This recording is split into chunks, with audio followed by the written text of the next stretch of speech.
Welcome to Run With It, BC's only running fitness and health program. We have back on the show yoga therapist Janine Naman to talk about stretching tips.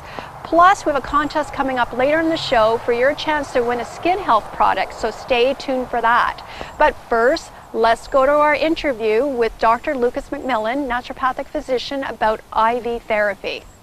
Welcome back to the show, Dr. LucasMacMillan, and we're going to talk today about IV therapies. Yes, absolutely. It's definitely one of the therapies I'm excited about. It can be amazing for our health if used appropriately.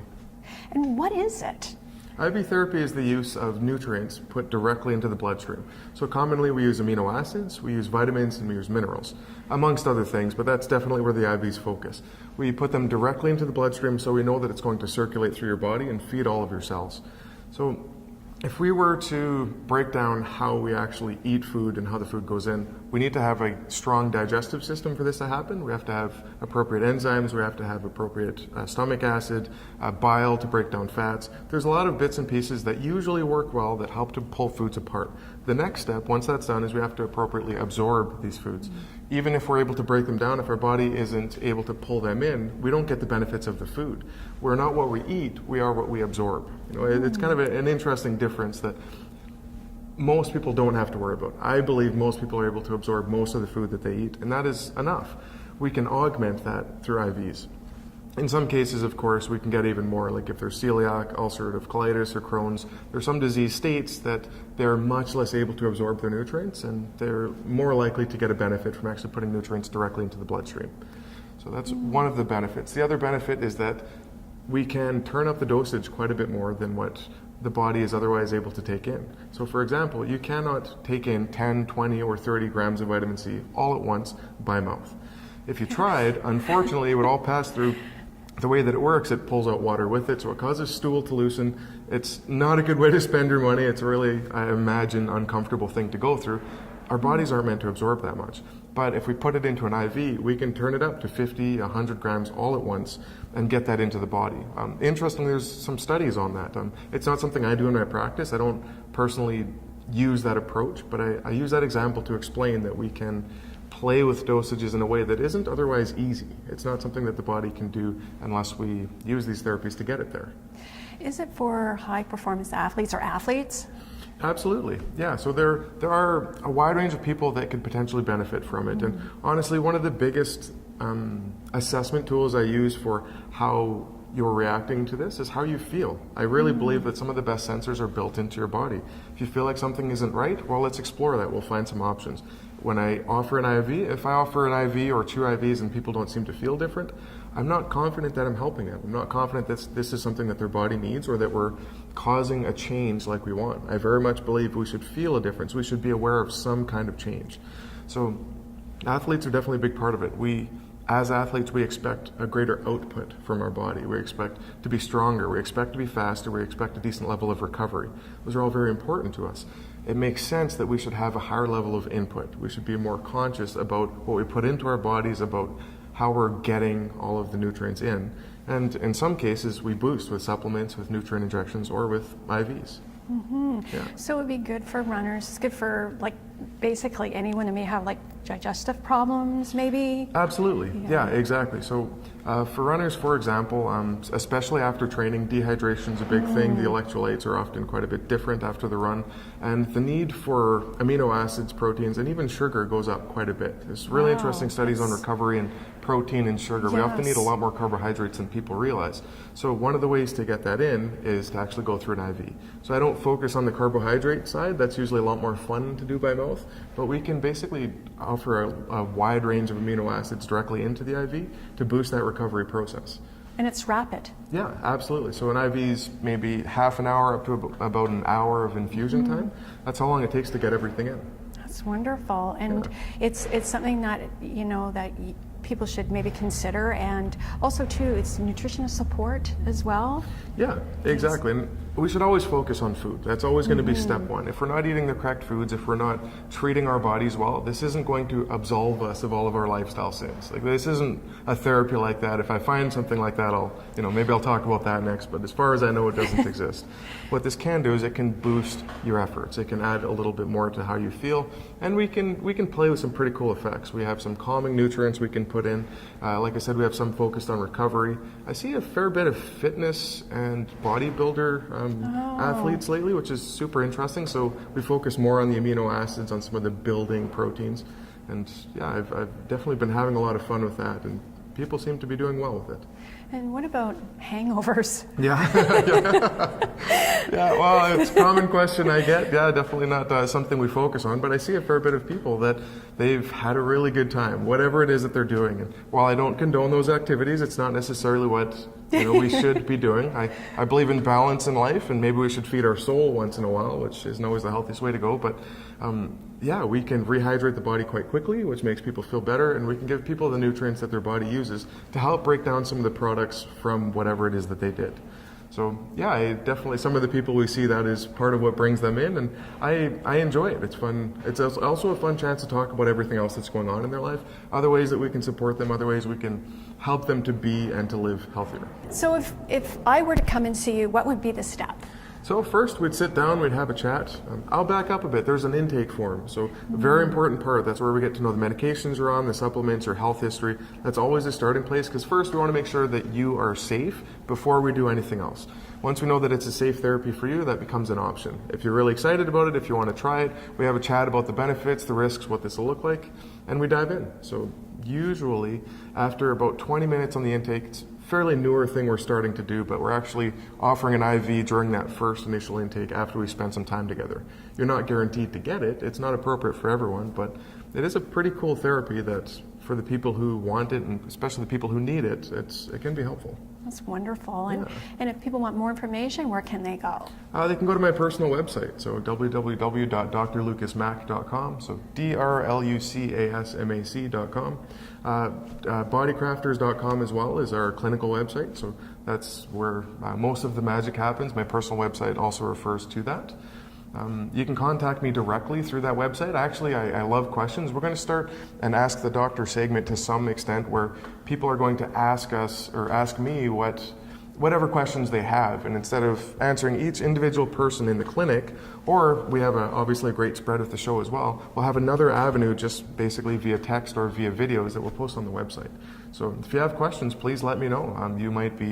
Your question might be answered directly. So I'm pretty excited for that. I think that'll be a fun way to answer more questions to help more people. That's wonderful, and thank you very much for coming on the show, Dr. LucasMacMillan, and we'd love for you to come back. That sounds great. Yeah, I would love that. Great, and we'll be right back after this break.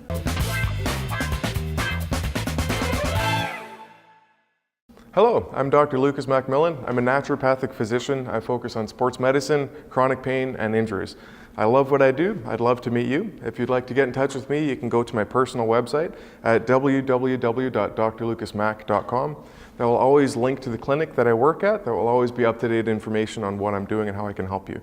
So feel free to connect with me at any point. I also offer a complimentary brief consult if you'd like to get to know me better and see if this is right for you. Hope to see you soon. We have yoga therapist Janine Naman, and she's here today, or I should say show us some stretching techniques. Welcome back. Great, thanks. Thanks for having me. So tell us about what you do. Well, yoga therapy is fairly new, especially in Canada, even though internationally it's a little bit more recognized. So basically I'm a yoga instructor, first off, and I've been a yoga instructor for over 14 years.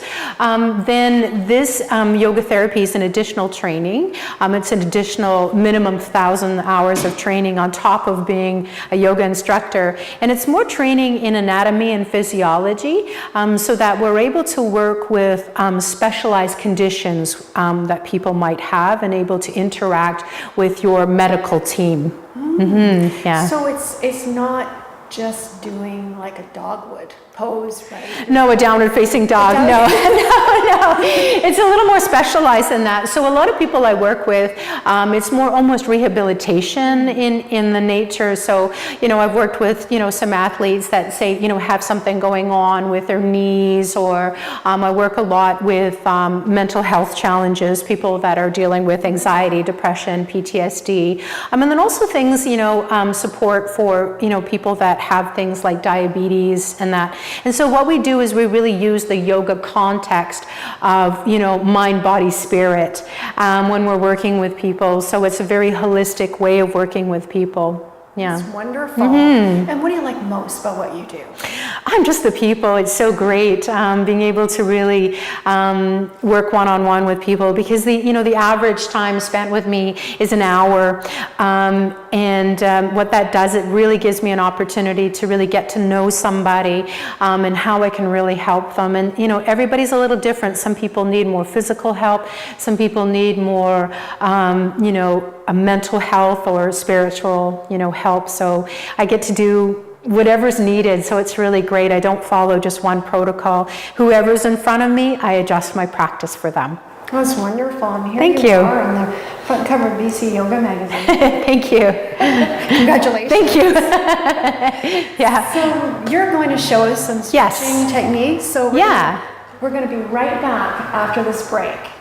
Welcome back, everyone. And before we do any stretching techniques or tips that you're going to show us today, I want to talk a little bit about the book. It's called Healthy Living. You co-authored it? I co-authored it, yeah. So tell us about it. In it is, like our last segment, it was really more in-depth, and we talk a lot more about breathing. Breathing. Yeah, breathing. Yeah. Wonderful. Yeah, thank you. And where can you buy it? You can buy it on Amazon. Amazon. Okay. Yeah. Wonderful. So what I thought we would talk about today, I think, most of your viewers know the importance of stretching, but for me, I see a lot of techniques sometimes for people that they're making really simple and common mistakes. So I wanted to talk a little bit about some of the common mistakes I see people make, and how they can just tweak them and make them a little bit better. So the one that I really see the most is with hamstrings and hamstring things. So you and I talked about that at the beginning, and maybe if you could maybe show your viewers right now one of the more common mistakes and just turn sideways for us. So what we often see for a lot of people is that, they think the goal really is to touch their toes, right? I mean, of course, everybody wants to touch their toes. We know that. So what often happens is that people, when they're reaching down, and I'll just demo for you here, is that they end up sort of rounding in through their back and almost sort of tucking their tailbone under. And, when they go further and further and further down, and really what they're doing is they're really stretching their back and not really stretching their hamstrings so much. So we want to really focus on where are the hamstrings inserted, where do they start? And they really start at the sits bone. So if we show you on our skeleton here, they're the two bones in the bottom of our buttocks. And so if you place your hands there, and I know this is a little but if you actually sort of bend your knees and lean forward, kind of like a jackknife, just let go of, straight legs, you can actually feel that these bones spread apart significantly, and they really open up. So when you're stretching in a forward fold, or even, on your back or anything like that, you want to think of where does this begin. So when you're hinging forward, and we'll get you to do this now, is you want to just kind of let the knees be soft, and then you really want to sort of open up those sits bones and really hinge forward. And again, we'll get you to just bend your knees a little bit more for me. There you go. And then just place your hands, and then just going as far forward as you can comfortably, and really focus on these two bones in your buttocks, and then the length in the spine. And then you can walk out the backs of the legs by sort of alternate straightening each one at that point there. And you can see that, she's got some length in her spine, and it's going to be a much more effective stretch coming up through the back of the legs. Oh, feel the stretch. Yeah, great. Oh, it feels good. Yeah, it feels really good. So the second most common mistake that people make is in the seated position. So we're going to get you to show your viewers again what that looks like. So you again, you can see she's almost touching her toes, but really, through the rounding of the back, and you can even see through her pelvis that her tailbone is almost tucked under. So really, all you're really stretching here, Christine, is really your upper back. Yeah. And you're not really getting the backs of the legs where you want the stretch to be. So it's really simple to fix this. The first is to really sit on top of something. You may not need 2 blankets, but the option's there and it's nice for you. So we'll just do that for you. We'll get you up on 2 blankets. Now, the intention is to perch onto those 2 sits bones again, and then reach back and pull the extra flesh.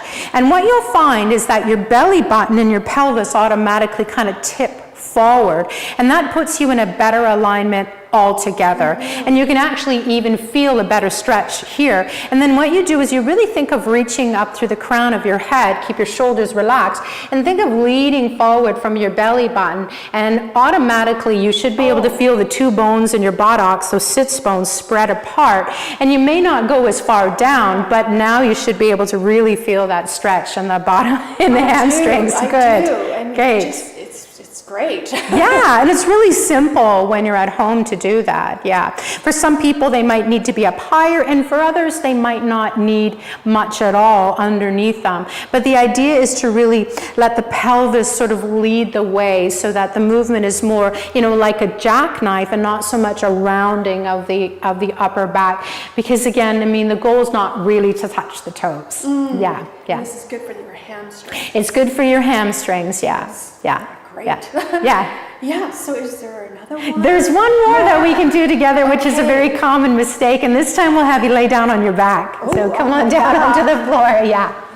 And so just bend your knees for me, so once you're down. And then the most common mistake that we see, if you can get Christine to bring up her leg, is really that we get people lifting their bum off of the floor and thinking, oh yeah, I'm doing a great stretch here. They're reaching up and they're grabbing that leg, and they might lift their forehead towards the knee. But again, we know that that hamstring attaches down into her sits bone. So what you want to do instead is to back off of that a little bit, and you might need a yoga strap at this point, right? And what you want to do, and we'll just get you to wrap your hands around the leg here, is instead of focusing on how far the leg can go towards you, what you want to do is at the same time, because you want to hit the head of the muscle, you want to reach that sits bone towards the floor as you're drawing the leg towards you, so that the entirety, so we'll get Christine to do that. So it's sort of a dynamic tension. So draw and push the sits bone towards the floor as you draw the leg towards you. And you can do that several times with breath. And it's like, oh wow, you can really, again, you're really affecting the head of the muscle, not just the belly of the muscle. Wow, this feels great. Yeah, it's a good stretch. Yeah, definitely. It's like really beneficial. Yeah, it's really beneficial. Yeah, because often again we want to focus not just on the belly but on the head of the muscle as well. And if you can sort of stay with that in the long term, your flexibility will improve. Well, great information, and thank you so much. And we'll be right back after this break. Thank you. That felt so good. Oh, good. I'm going to do another one. Yeah. And for more information, where can they go? On my website, innerglowyoga.net. And you can also find me on Instagram, yogatherapist_. And we'll have you come back on the show. That'd be great. I'd love to. And we'll be right back after this break.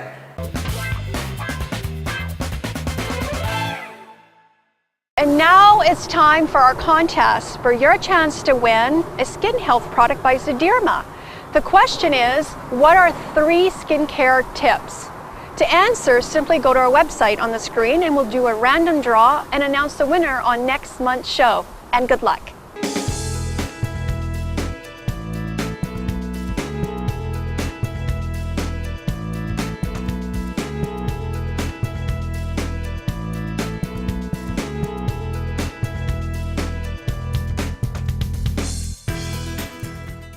Joining me is lifestyle expert Natalie Langston, and she's here today to talk about her closet, how to organize it better. That's right. So I have some smart storage solutions, so come on in. Wow. It's nice and organized, eh? Now, having an organized closet, Christine, is key so that you can streamline getting ready in the morning, but also find outfits that you didn't even know that you had. So we partnered with Store X, which is an amazing Canadian company with their head office based right here in BC. They use green manufacturing and they have environmentally friendly finish options to create that closet that you've always wanted. So we worked with them to create some customized options, built-ins that really work with our daily life. So Natalie, what are some smart storage solutions? So edit your wardrobe would be my first solution. So go through and assess what you actually wear, what you don't wear, and what you haven't worn in a long time. Donate the clothing that you haven't worn or that doesn't fit you. Obviously, I've gone through and edited the wardrobe based on maternity right now and for the season. And then I would toss anything that has a hole in it or has been severely damaged. Yeah, so you can donate some of the clothes too, right? Absolutely. So there are a ton of clothing swaps that you could do. Great time for a girls' night. And I also like to donate my clothes to Dress for Success Vancouver, which is a great organization and initiative that helps women get back into the workforce. Wonderful. And the next one is organizing your by color scheme, right? Yes. So as you can see, we have different clothing set up by type and color. So we have blouses down here, and when they're based on color and type, it's easy to find them, making your outfit options easy to put together. So we have whites and darks and kind of line them up like that. And it's for each season, right? You go. Exactly. That's wonderful. And then going a step further, you want to pick a cohesive hanger, which really makes for a clean line in your closet. We went with white wood, of course. This one's from IKEA, super affordable option. And you can, whether it's wood, wire, or plastic, I would just recommend getting something that is all consistent in your closet. And so it's an easy way to make it look really good, and it's affordable. Yes, and easy to find too. Yes, and then you want to set up zones. So on a lower pole, we have our blouses. It's great for skirts. Eye level poles, great for dresses, winter coats, for example. And then a higher rod is great for pants, suits, pre-planned outfits, for example, like we've done here. Yes, and for, being always on the go, it's very accessible. Exactly. It streamlines it in the morning especially, and you know exactly where to find certain items. Wonderful. Yes. So we'll go to folded items. So next you want to manage your folded items. So I recommend putting your heavier items at the bottom, lighter ones on the top. So for Gary, there's a basket for his long sleeve shirts, for his gym clothes, and then we have his cozy winter house coat that he loves this time of year, nice and tidy in that basket. So last but not least, you want to pick a storage option for your shoes. So what I've done at eye level, I have my flats and my heels that I wear most often, so I based it all on functionality. And I like to wear nude heels, so they're all at eye level. And then I have runners that I wear most frequently, right below those, so I can run around in those. And then anything that I wear for a special occasion or not as much, we put them on higher shelves, and it's a great on display look. And then I love also that these shelving are adjustable, so you can fit your boots and your higher shoes down below. Yeah, so you also have a storage for your jeans. That's right. So Natalie, tell us about the pull-out option. Yes, so there's one other pull-out option. It's great for pants, jeans. It pulls out and then it pushes back in nicely so that it keeps it nice and tidy and organized. Thank you, Natalie, so much for coming on the show. My pleasure. Thank you for having me. And if people want more information, where can they go? Yes, so all of my smart storage solutions are up on my site. It's all at natalielangston.com. Now I gotta get busy and organize my closet. Well, let's go. Okay, we're gone. Thanks for watching. If you have a question or comment about today's show, go to our website on the screen. Until next time, run with it. Run With It is sponsored by BC Sports Hall of Fame, Dr.lucasMacMillan, naturopathic physician, Jennifer Kelly, Elaine Hair Spa, Inner Glow Yoga, Mallory's Fashion Network, and Vancouver Sun Run presented by Ford.